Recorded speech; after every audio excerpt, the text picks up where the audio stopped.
लेकिन केन बेतवा लिंक परियोजना से जुड़ी रूंज एवं मझगांव मध्यम सिंचाई परियोजना के डूब प्रभावित परिवारों का आंदोलन आज उग्र हो गया। प्रदर्शनकारियों ने नदी के बीच में सांकेतिक फांसी, चिता और सूली पर चढ़ने का प्रदर्शन किया। इस मामले में 11वें दिन छतरपुर कलेक्टर पार्थ जायसवाल ने सामने आए। उन्होंने बताया कि सरकार ने प्रभावित परिवारों के लिए तारांकन 202 करोड़ रुपए 50 लाख का अतिरिक्त पुनर्वास पैकेज स्वीकृत किया है। इस पैकेज में प्रति परिवार सहायता राशि अब तारांकन 5 लाख रुपए से बढ़ाकर 12.5 लाख रुपए कर दी गई है। इस परियोजना में छतरपुर जिले के प्रभावित गांवों में अब तक करीब तारांकन 90% प्रभावित परिवारों को मुआवजा वितरित किया जा चुका है। पन्ना जिले की रूंज परियोजना के लिए तारांकन 54.75 करोड़ रुपए और मझगांव परियोजना के लिए तारांकन 108.75 करोड़ रुपए स्वीकृत एमपी सरकार की कैबिनेट ने किए हैं। कलेक्टर ने कहा कि अभी जो लोग धरने पर हैं उनमें अधिकांश पन्ना जिले के हैं। छतरपुर जिले के ज्यादातर प्रभावितों को मुआवजा मिल चुका है। कलेक्टर ने कहा, लोकतंत्र में सबको अपनी बात रखने का अधिकार है, लेकिन भ्रामक जानकारी फैलाकर लोगों को भ्रमित न करें। परियोजना को राजनीतिक रंग न दिया जाए, तथ्यात्मक जानकारी ही सामने आनी चाहिए। प्रशासन का उद्देश्य सभी पात्र परिवारों को समय पर लाभ पहुंचाना और पुनर्वास प्रक्रिया को सुचारू रूप से पूरा करना है।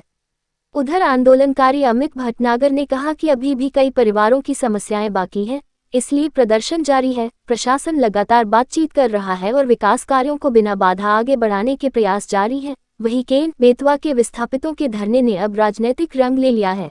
कांग्रेस पार्टी के विधानसभा में नेता विपक्ष उमंग सिंगार ने धरना स्थल पर जाकर इस प्रदर्शन को समर्थन देने की बात कहते हुए विधानसभा में इस मामले को उठाने की बात कही है।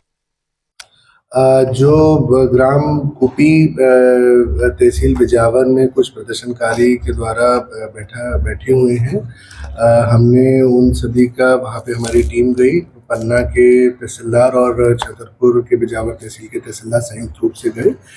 वहाँ पे जब उनसे बातचीत करी गई तो ये पाया गया कि उसमें 90% से ज़्यादा लोग पन्ना जिले के हैं और साथ ही साथ वो जिन गाँव के हैं वो पन्ना की रूंज और मझगांव परियोजना है उससे जो प्रभावित ग्राम है उसके निवासी उसमें मौजूद हैं। उसमें दुर्भाग्यवश छतरपुर जिले के कोई भी लोग वहाँ पे मौजूद नहीं पाए गए।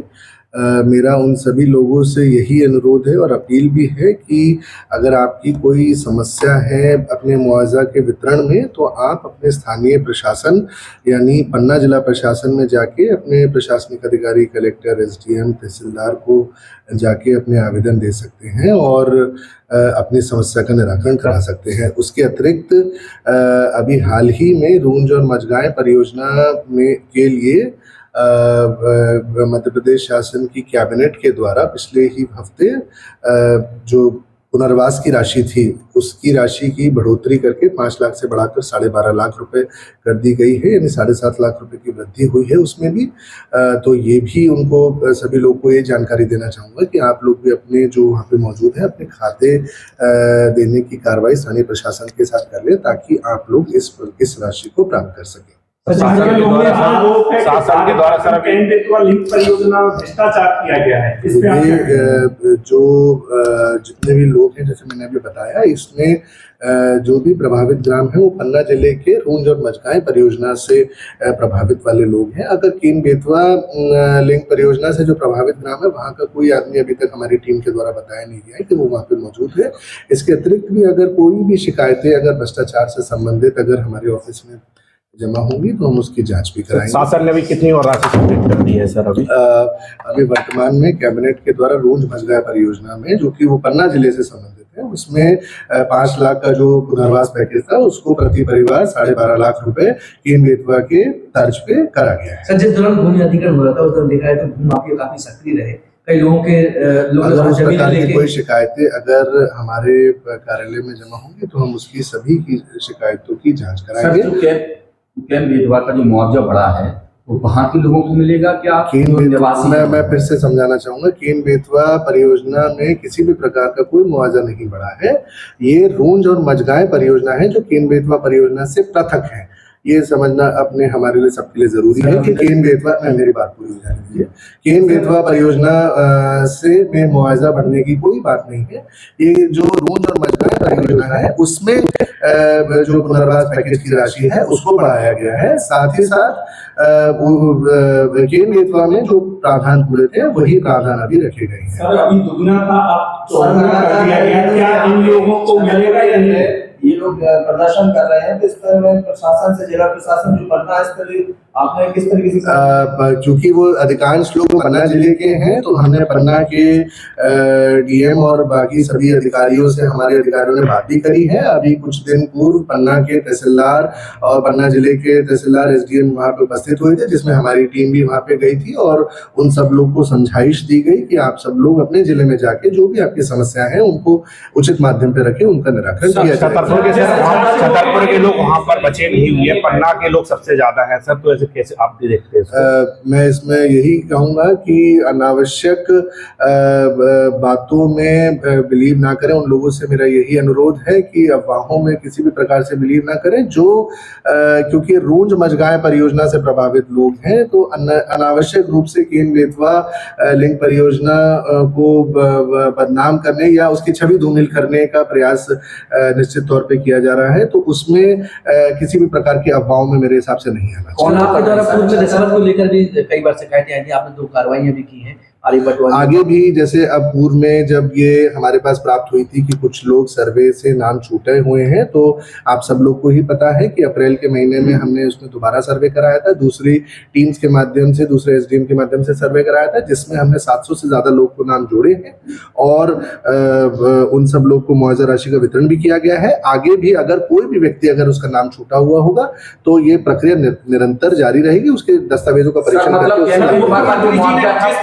पूरा दे दिया गया। मुआवजा वितरण की कार्रवाई 90% से अधिक हो गई है। कुछ लोगों के खाते कलेक्शन की प्रक्रिया हमारी निरंतर जारी है, जिसको हम आगामी महीनों में पूरा करेंगे। सर, जब मुख्यमंत्री जी ने 2 गुना से लेकर 4 गुना कर दिया, ये क्या इन लोगों को मिलेगा?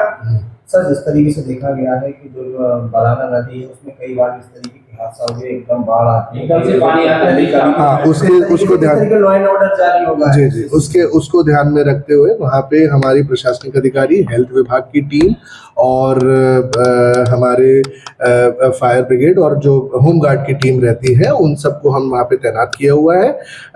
डॉक्टर्स की टीम भी वहाँ पे तैनात है कि अगर कहीं कोई अप्रिय स्थिति निर्मित होती है तो हम उससे निपटने के लिए पूरी तरीके से तैयार है। परंतु मेरा फिर से उन लोगों से ये अनुरोध है कि बारिश अभी बहुत ज़्यादा जिले में होने की संभावना है, आगे भी बारिश होगी तो कोई भी प्रकार की कोई ऐसी दुर्घटना की स्थिति ना निर्मित हो। इसलिए आप लोगों से यही अपील है कि अपने संबंधित जिले में जाके अपनी समस्याओं का धारा 163 साल लगी हुई थी जिले में, वहाँ अगर केन बेतवा के आसपास के एरिया में।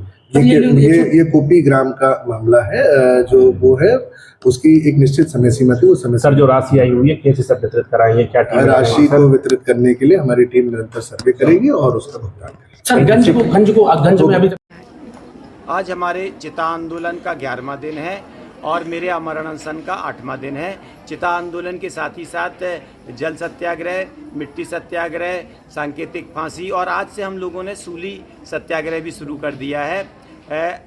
हम लोगों का किसी तरह का कोई मेडिकल टेस्ट नहीं कराया जा रहा है। कई आदिवासी महिलाएं जो हैं उनके भी आमरण अनशन का 5वां दिन, 4था दिन है और कृमिक अनशन भी यहाँ लगातार चल रहे हैं।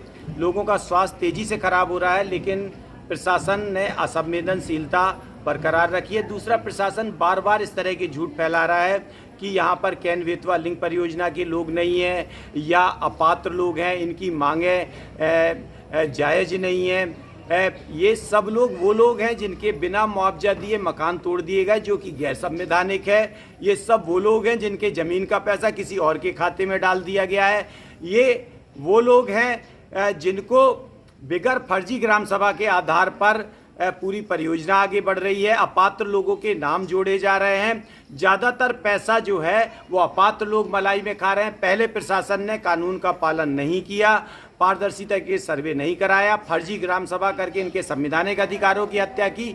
अब इनका जो आर्थिक अधिकार है, इनका जो हिस्से का मुआवजा है, वो दलाल और अपात्र लोगों के नाम में डाला जा रहा है। बार बार हम लोगों के नाम बता रहे हैं, लेकिन प्रशासन अपने भ्रष्टाचार को छुपाने के लिए लोगों पर अत्याचार कर रहा है, झूठ और भ्रम फैला रहा है। यदि कलेक्टर और प्रशासन ही इस तरह का व्यवहार करेंगे तो लोग न्याय के लिए किसके पास जाएंगे। और हमारा ये अमरण अनशन आंदोलन किसी तरह के झूठ से रुकने वाला नहीं है। यहाँ दिन प्रतिदिन ये आंदोलन तीव्र होता जाएगा। आज से हमने सूली आंदोलन भी शुरू किया है। यदि प्रशासन ने अपने ये झूठ और भ्रम फैलाने की आदतों से बाज नहीं आया तो 3 दिन बाद से हमारा आंदोलन और उग्र होता जाएगा।